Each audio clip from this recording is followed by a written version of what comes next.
Article 4.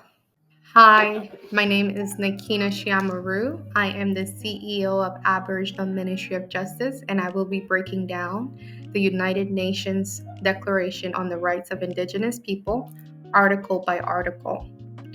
For those of you who are not familiar, it is a document that was adopted back the United Nations General Assembly in 2007 and aims to protect the rights of Indigenous people around the world.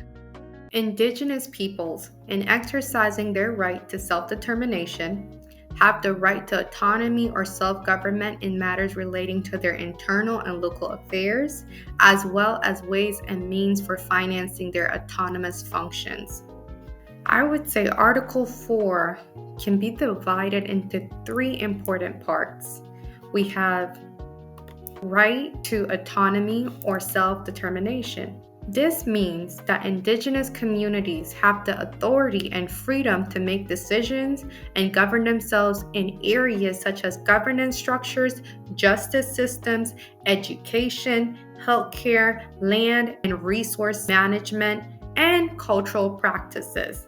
It recognizes the importance of Indigenous peoples having control over their own affairs and being able to shape their own destinies. This is their rights. This is not something that someone is granting. This is things that they have. 2. Ways and means for financing autonomous functions. Along with the right to autonomy or self-government, Article 4 also recognizes that Indigenous people have the right to determine the ways and means for them to function within society. This means that Indigenous communities should have the ability to generate and allocate resources to support their self-governance and development initiatives. It acknowledges that financial resources are necessary for Indigenous peoples to effectively exercise their autonomy and implement their own policies and programs.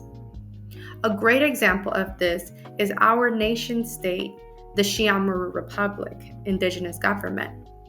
Our system provides our citizens and entrepreneurs the ability to lawfully exercise exemptions within other jurisdictions for the advancement to rebuild Indigenous communities and families that have been marginalized.